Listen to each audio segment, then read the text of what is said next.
Vamos orar, pessoal. Senhor Deus, nós damos graças, Senhor, porque o Senhor tem cuidado de nós, tem nos preservado, tem nos guiado em tempos difíceis, Senhor. Pedimos que o Senhor cuide da nossa nação, que nós não vamos para um extremo, que nós ainda possamos ter liberdade religiosa nesse país. Cuida, porque desse povo teu, porque nós te tememos, nós não temos outro Deus, Senhor. Agora abre o nosso entendimento à tua palavra, em nome de Jesus. Amém, Senhor. Vamos, 1 João 5. A epístola de 1 João, ela é uma epístola doutrinária. O que significa isso? Ela quer nos ensinar, ela quer falar conosco o que é correto aos olhos de Deus, tá? E é muito interessante, se vocês tiverem a curiosidade, ler o Evangelho de João e depois ler as epístolas. O Evangelho de João tem uma preocupação, qual que é? Mostrar que Jesus é o Filho de Deus. Mostrar que existe a salvação em Jesus. Mostrar que ele fez milagres, tá? E que ele pode fazer milagre na vida de qualquer um até hoje, tá? Quando você vai para as epístolas, são mais orientações doutrinárias. E aqui nós vamos ficar basicamente com 3 versículos e cruzar com outras passagens. 1 João 5, 11. E o testemunho é esse: Deus nos deu a vida eterna, e essa vida está em seu Filho. Versículo 12, quem tem o Filho tem a vida. Ele está fazendo simplesmente um jogo de palavras, uma construção. Quem não tem o Filho não tem a vida. Ele está reforçando. Eu vos escrevo estas coisas, a vós que credes no nome do Filho de Deus. E ele repete, para que saibais que tendes a vida eterna. Primeiro objetivo de Deus na vida das pessoas é que a gente tenha a vida eterna. E quais são os outros objetivos que a gente não pode esquecer? Que a gente tenha uma vida plena em sabedoria, ética e moral, tá? É uma coisa que se esquece. Então, primeiro ponto da Escritura, apontar o caminho da eternidade, tá? E aí as pessoas confundem um pouco o que é eternidade. Eternidade, do ponto de vista simples, a gente pensa, é viver para sempre, não é isso? Vamos viver para sempre, tá? Abre Eclesiastes 3:11. Alguém pode ler bem alto para aparecer, pelo menos no fundo da gravação? 3:11, livro de sabedoria escrito por Salomão. E olhei eu para todas as obras que fizeram as minhas mãos, como também para o trabalho que eu, trabalhando, tinha feito. Eis que tudo era vaidade e aflição de espírito, e que proveito nenhum havia debaixo do sol. 3:11? Não, isso não é 3:11. 2:11, desculpa. Eu estou achando que está no 2, que eu não abri. 3:11. Tudo que ele fez é apropriado ao seu tempo. Também colocou a eternidade no coração do homem. Mesmo assim, ele jamais chega a compreender inteiramente o que Deus fez. Então Deus colocou dentro das pessoas alguns pontos que são comuns, tá? Então ele colocou pontos, um ponto, a linguagem. Nós temos linguagem, nós nos comunicamos.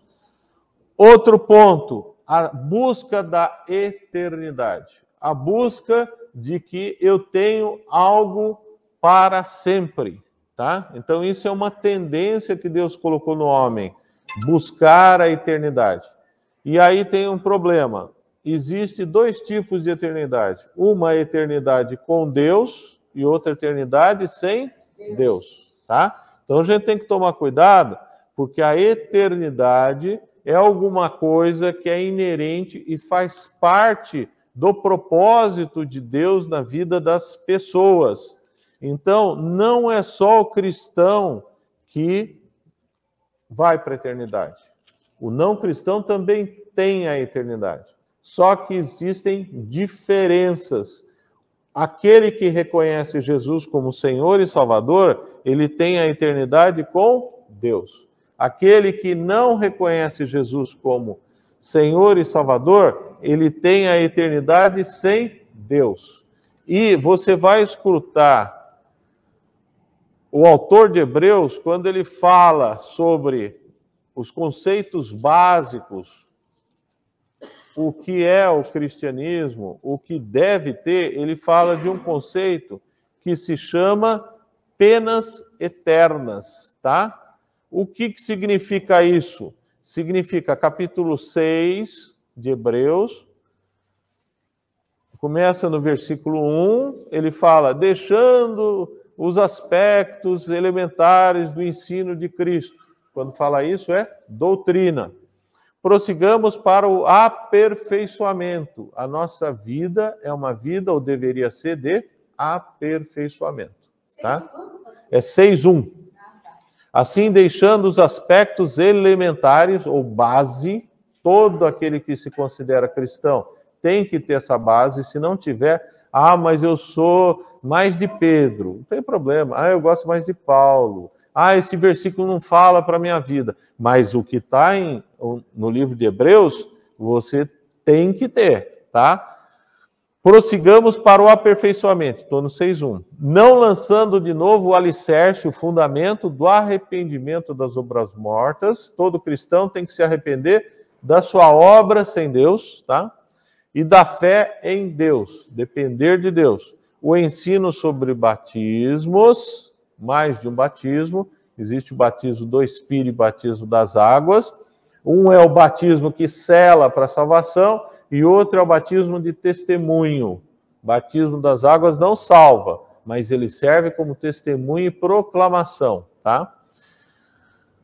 Imposição das mãos. O cristão deve ter como prática a imposição das mãos, no sentido de transferência de autoridade, de clamar poder de Deus para uma situação específica, tanto para cura, como para expulsão, como para envio de missionários, de obreiros. A prática da imposição das mãos é algo que é bíblico, tá? Quando faz a apresentação de criança, vocês já perceberam que se impõe as mãos.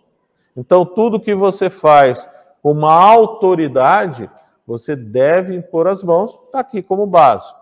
Ressurreição dos mortos. Os mortos ressuscitam? Quantas vezes? Uma vez. Mas tem isso na Bíblia? Aonde? Não. Aonde? Está ordenado ao homem. Hebreus 9:27. Tem alguns versículos que vocês têm que saber decor. Como eu tenho uma dificuldade enorme em guardar o endereço, mas eu sei os versículos pelo menos, já é um começo, né? Então, leia Hebreus 9:27. Ao homem está ordenado morrer uma única vez, vindo depois o juízo. Qual que é a ideia de juízo? A ideia de avaliação para que caminho que você vai. Você tem passaporte para a eternidade com Deus, ou você tem o passaporte para viver com você mesmo? Seria mais ou menos isso, tá? Ressurreição dos mortos, e ele termina em juízo eterno. A ideia de que Deus opera o juízo uma única vez para aquele que não aceitou a obra de Deus, e isso é definitivo, tá? Então, a eternidade não é um conceito único. O que eu quero dizer com isso? Existe um caminho. Que caminho que você vai? A eternidade com Deus ou a eternidade sem Deus? É isso que vai ser, tá? Abram em Lucas 23.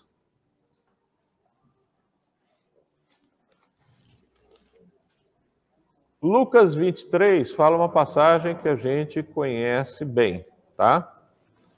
Que Jesus está no processo de crucificação e ele tem algumas pessoas do lado dele. Quem são do lado dele?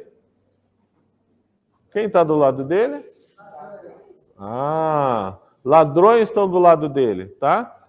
E aí tem uma discussão muito interessante entre Jesus e os ladrões. Então, esse é o contexto, tá? Esse é o contexto da passagem de Lucas 23, do 35 até o 43, tá? Quando ele já está na cruz, um dos criminosos, no 39, faz uma gozação. Tu não és o Messias? Tá? Você não é o Filho de Deus? Você não é o poderoso? Salva-te a ti e mesmo e a nós. Ele está gozando de Jesus. Tá? O outro, que não tem nome, é muito interessante, repreendendo, diz, não temes a Deus? Se ele está falando que ele não temes a Deus, significa que ele teme, tá? Ele pode ser ladrão, ele pode ter cometido um crime, mas ele era temente a Deus, tá? Nem sofrendo a mesma condenação. Nós, na verdade, 41, estamos recebendo com justiça, ele não está negando a justiça dos homens, o que nossos atos merecem. Esse é um problema. Olha o ensino que tem aí. Muitas vezes nós merecemos os atos que estão caindo nas nossas costas porque a gente fez coisas erradas, tá? Mas esse homem não fez mal algum. Ele reconhece a injustiça. Então, disse Jesus. Quando ele fala Jesus, para nós Jesus é um nome comum. Aí tem um significado, tá? Jesus, Messias, Jesus Cristo, Salvador ungido, eleito ungido. O próprio nome dá uma identificação de quem ele era. Lembra-te de mim quando entrares no teu reino. Primeiro ele dá o testemunho, dizendo que ele teme a Deus. Ele puxa a orelha do outro.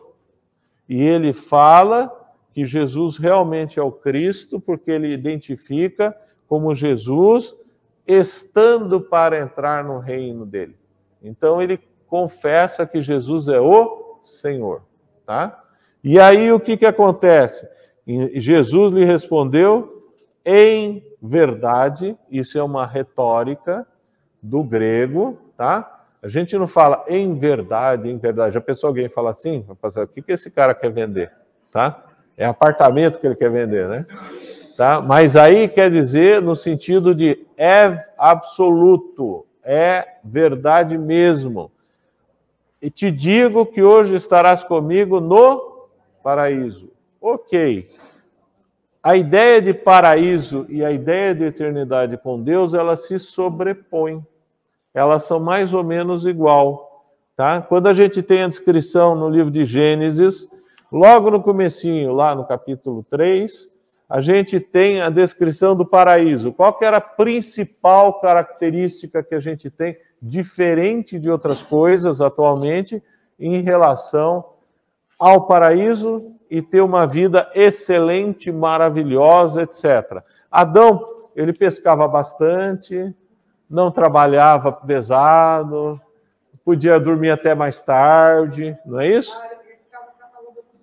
Catalogando os bichos, porque ele queria, né? Também, se não precisasse. Ele podia escolher canal de televisão que quisesse, poderia comer a hora que quisesse. Diga. Em relação ao sábado, né? Só porque falou de novo, né? No estudo que os guardas no sábado, ficaram doentes para depois passar Jesus, né? E antes Jesus já tinha dito que no sábado, ele era o Senhor do sábado, né? Só que aqui ele já tinha foi crucificado. Quando você realmente começou a valer essa questão do sábado, não ter tanta prioridade como se guardar? No livro de Atos. No livro de Atos tem uma passagem que fala que a igreja se reunia no primeiro dia da semana. Então, na igreja primitiva, eles já reconheciam o dia de reunião da igreja como o domingo. E qual é a justificativa que eles davam?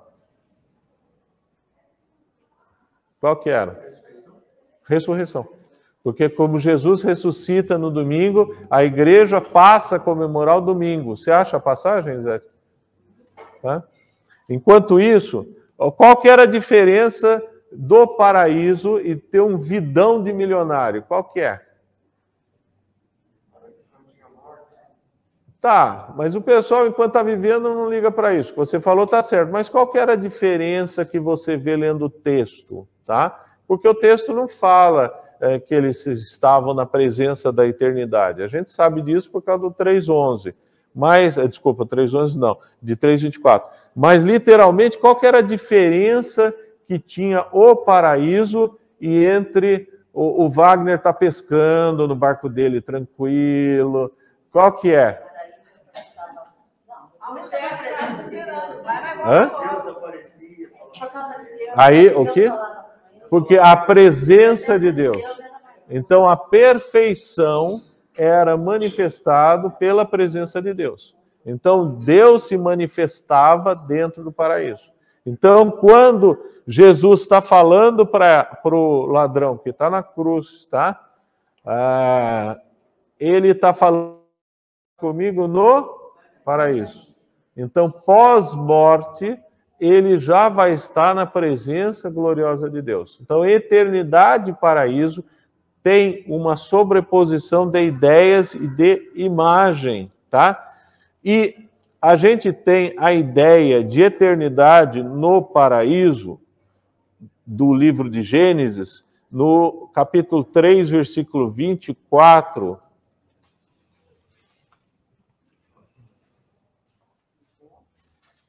Alguém que achar pode ler? Bem alto, porque tem que aparecer na gravação. Levanta a cabeça.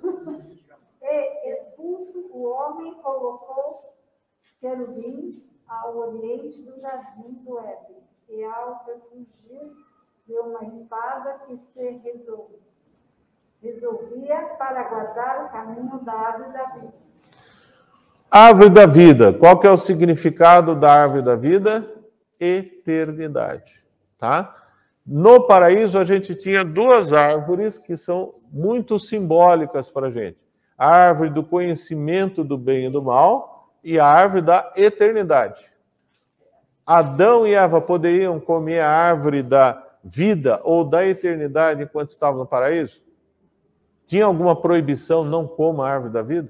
Não. Agora, o que eles não poderiam fazer é adquirir o conhecimento sem Deus, tá? Esse é o sentido da árvore do bem e do mal. E aí, quando você tem que eles pecam, e a ideia de pecado é agir contra a vontade de Deus, Eva é enganada e o homem não é enganado. Esse é o problema. O homem faz uma decisão racional entre ficar com Eva e ficar com Deus, ele prefere ficar com Eva, tá? Esse que é o problema. Aí Deus fala, olha, vocês vão sair da minha presença. E tem uma coisinha, vocês não vão ter acesso à árvore da vida. Então eles perdem a eternidade que eles tinham na presença de Deus. Se vocês quiseram seguir os seus próprios passos, então seguindo os seus próprios passos, vocês vão ter uma vida sem a minha presença e sem a garantia da eternidade. Esse é o sentido que a gente começa a entender um pouquinho o conceito de eternidade. Então, quando você tinha Adão e Eva, eles se alimentavam da árvore da vida, sim. Eles conviviam com a presença continuada de Deus? Sim.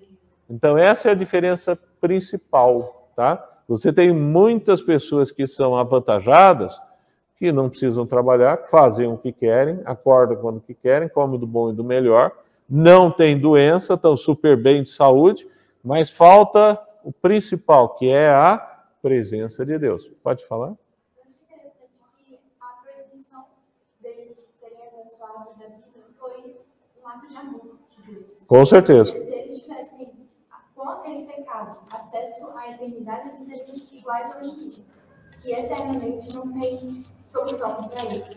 Mas a morte, que foi a condenação deles, pelo pecado deles, no final permitiu que a gente tivesse acesso a Deus, porque Jesus morreu por nós, e aí por isso nós temos acesso. Então essa proibição foi boa.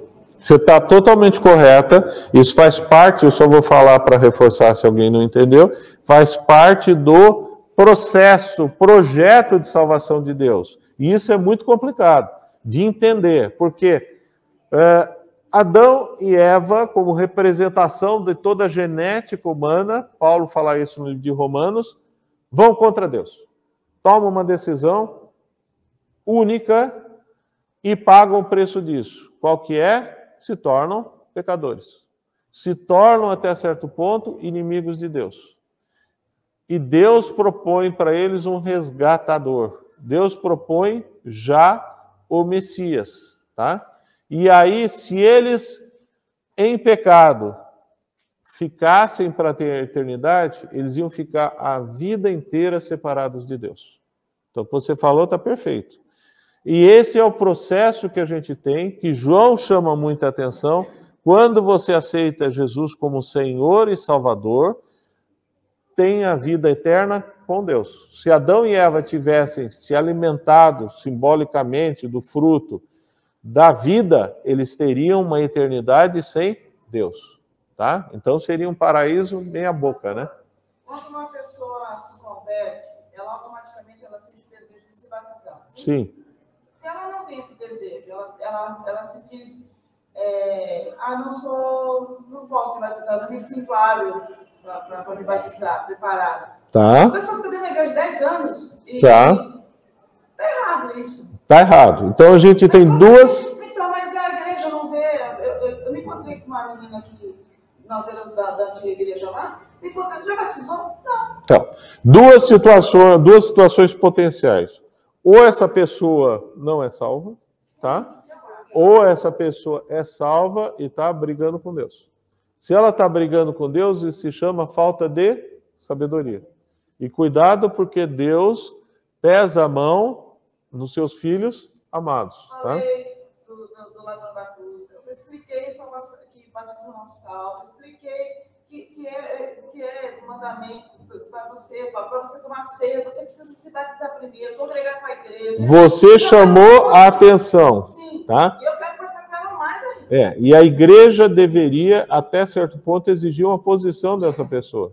Tá? Por quê? Porque a gente tem poucas ordenanças da parte de Deus. A gente tem duas que a gente considera importantes, que é o batismo e a ceia. Tá? A gente não fala a palavra Santa Ceia entre nós, porque não tem nada místico a ceia, tá? É um processo, é um memorial para falar, Jesus morreu e vai voltar, tá? Então a gente comemora nesse sentido. Se a pessoa está se negando a participar de um testemunho efetivo, ou ela não é salva, ou ela está em rebeldia com Deus. Então, a testemunho que você deu é correto. Agora, a liderança da igreja cabe chamar e falar, ó, qual é, hein, meu? Se decide, né? Tá? É verdade. Mas aí eu acho que está o problema. Que a igreja não está enxergando ela ali como alguém que precisa ser, entendeu? Olha, do ponto de vista prático, o que eu faria numa situação dessa?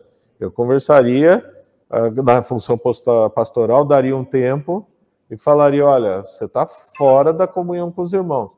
Lembra que para ser aceito como membro da igreja, nossa, local, a gente precisa de dois mecanismos. Quais são eles? Quais são? O batismo e qual outro? São 3, de verdade, né? Carta de transferência, que a pessoa já foi batizada, ou aclamação, quando ela já tem um testemunho e você já sabe que foi batizado.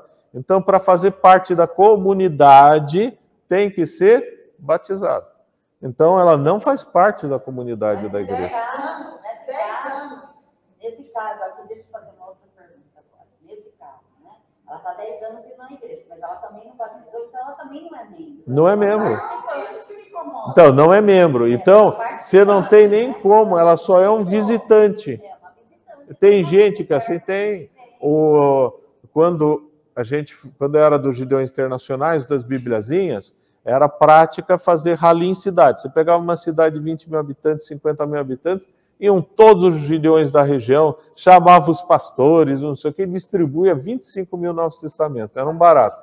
E não infrequente, acontecia, vinha um dos gideões para fazer evangelização em praça pública, não sei o que, pastor de igreja começava a chorar e falava, eu aceito Jesus. Tá? Então tem muitos religiosos que não são. Lembra quem fundou a igreja metodista? Pergunta. Quem? John Wesley, tá? A história dele é muito interessante. Ele fez seminário e foi como missionário para os Estados Unidos, foi com um plano de saúde, com verba, com carro, com não sei o quê, tudo mais. Só que tem um probleminha. Na época que ele foi de navio, veio uma tremenda tempestade, tá? E tinha um tal de grupos missionários que eram os famosos moravianos, né? De uma região. Aí o que acontece? Veio aquela tempestade toda e ele falou, eu vou morrer, eu vou morrer, eu vou morrer. Eu aprendi que tem essa tal de eternidade, mas eu não tenho certeza da eternidade. E ele viu os moravianos lá cantando, ó, Jesus vai nos guardar, Jesus vai nos proteger, e não sei o quê, glória a Deus, ó, que tempestade bonita. Você viu? A gente está fazendo uma viagem com emoção. Você já pensou como seria chato uma viagem sem emoção? E aí ele pega e vai conversar com eles, na biografia dele está isso daí, e ele se converte. Mas ele tinha feito concílio, era missionário, era não sei o quê. Aí ele chega nos Estados Unidos e Deus usa ele poderosamente. Então não é porque é religioso, não é porque frequenta a igreja, que é salvo. Quem ia fazer algum comentário? Não, discipulado você faz depois da pessoa aceitar Jesus. Mas não quer. Então não é discipulado. Você tem que falar, vem cá, você quer morrer e ficar com o chifrudo o resto da vida? Você quer ficar numa situação sem Deus? Você quer conviver com o mal absoluto? Ou você quer dar um salto de fé e abraçar a mensagem que Deus tem para você? Você tem que pregar o evangelho para ela. Tá? Discipulado você vai fazer para quem aceitou Jesus como Senhor e Salvador. Não quer dizer que tem pessoas fazendo discipulado que você não aproveita a pregar o evangelho. Mesmo no seminário você conhece gente que a gente sabia que não tinha aceitado Jesus e os alunos ficavam conversando o tempo inteiro. Não quer dizer isso, mas literalmente você vai fazer idealmente discipulado em quem já aceitou Jesus como Senhor e Salvador. Não, ao contrário. Você vai em jejum e oração, você vai pedir para uma série de outras pessoas estarem orando, tá? Você vai separar versículos para evangelismo, você vai lá e vai expor o plano da salvação. Qual o método? Tem um monte, o livro de Atos tem um monte, mas você tem que usar a palavra de Deus, seu testemunho, e colocar ela. E agora? O que você vai fazer da sua vida? Você vai para que lado? O lado de Deus ou o lado do chifrudo? Tá? Não falei do sapo barbudo, falei do chifrudo.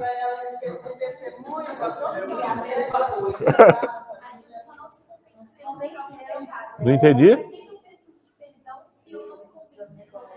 Por isso que o autor de Hebreus fala que a primeira coisa que a gente tem que jogar fora é o orgulho.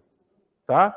Porque mais de uma vez, conversando com pessoas, olha, o caminho da salvação é esse. Ah, é muito fácil. Eu tenho que fazer alguma coisa. Não, eu não quero isso daí. Eu já entendi, mas eu não aceito. Agora, a nossa responsabilidade é falar do caminho da salvação.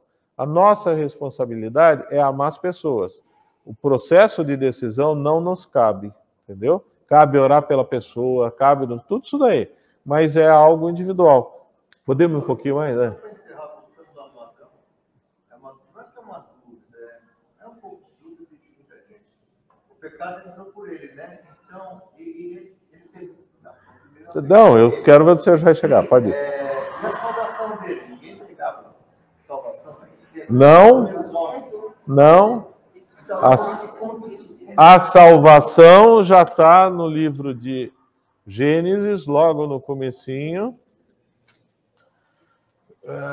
Capítulo 3. Não, essa dúvida, eu estou aqui para esclarecer dúvida. Tá. Começa versículo 15, porém inimizade entre ti e a mulher e entre a tua... 3,15. Porém inimizade entre ti e a mulher, entre a tua descendência e a descendência dela, esta lhe ferirá a cabeça e tu lhe ferirás o calcanhar. A ideia aqui é que através da semente masculina de Maria, isso daí é que o católico fala, de Eva, viria o Salvador, tá? Eu pensei duas coisas ao mesmo tempo. O catolicismo, quem é da Igreja Católica, vai lembrar da estátua de Maria e ela pisando uma serpente, tá? Quem é do catolicismo lembra disso. Eles colocam que Maria pisa na serpente. O problema é que aqui é homem, não é mulher, tá? É descendência masculina. Se fosse fazer a tradução, eu colocaria a sua descendência masculina, porque dentro do hebraico existe diferença entre descendência masculina e feminina que a gente não tem, tá? Então, a gente já tem o processo de briga, de salvação, tá? E a gente vê bem isso daí. Como é que era a salvação no Antigo Testamento? Ela, expectativa, vendo o sacrifício de Jesus no futuro. E aí a gente tem uma compreensão errada de Eva. Eva dá nome para os filhos, tá? Ela dá nome de Abel e Caim. Quem é o assassino é Caim. Abel significa sopro, que dura pouco. A ideia é que ele é morto. Pode ser dado um nome posterior? Pode. E Caim significa o quê? Quem sabe? Resgatador. Então, a ideia de que ele seria o resgatador, ele seria o Messias, ela errou? Oh! Então, as pessoas erram, mas ela já tinha uma expectativa messiânica. Achou o livro de Atos, Lisete? Achou? Qual que você achou? Ah, tá. Mas o livro de Atos fala que eles se reuniam no primeiro dia da semana, tá? Eles falam... Vamos só um pouquinho mais, porque senão vai ficar meio sem conclusão. Eu posso voltar até a semana que vem. João 5, 24. Eu vou até 10 e 20.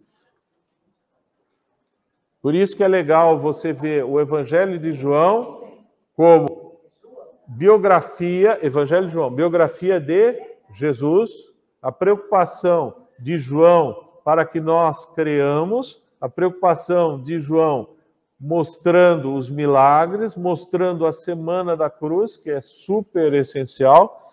Deus dos evangelistas, ele que fala mais, e aí ele fala... 5:24 do Evangelho, hein? Em verdade, de novo, é uma retórica, isso é absoluto. Vos digo que quem ouve a minha palavra, só ouvir? Não, tem pessoas que só ouvem e acham legal. Tem pessoas que vão na igreja porque o ambiente é legal, porque o louvor é bom, porque pula bastante, tá? Porque lá as pessoas não fazem cara feia, não deveriam fazer cara feia. Tem um aspecto ético, deveria ter. Então, tem pessoas que muitas vezes invertem. Primeiro é salvação, depois é ética, moral, sabedoria. Tem pessoas que vão atrás da sabedoria, atrás da ética e esquecem da salvação. Tá? Isso não é tão infrequente quanto vocês imaginam.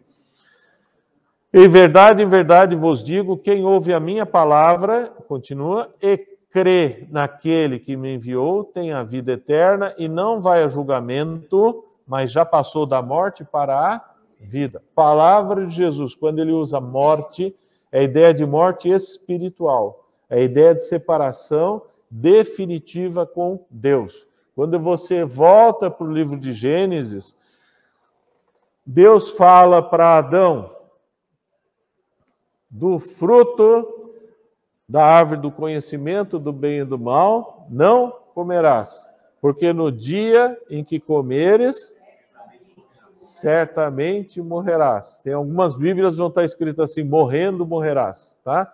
A ideia é de certeza absoluta. Aí vem a pergunta.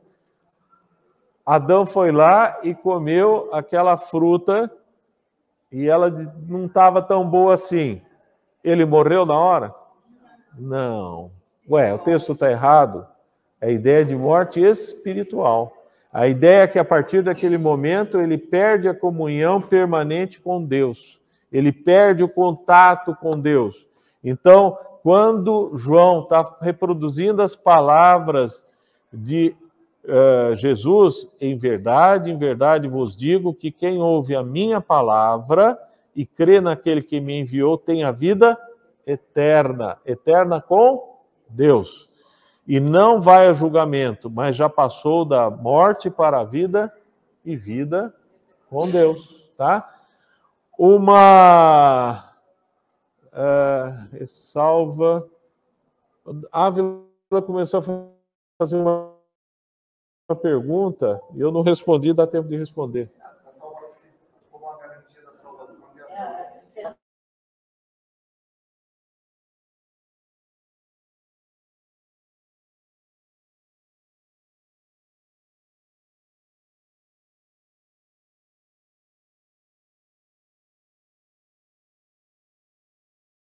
Então, o texto não dá uma contra dizendo que eles não são salvos. Ao mesmo tempo, Caim já é outra figura, tá? Caim vai para outro caminho.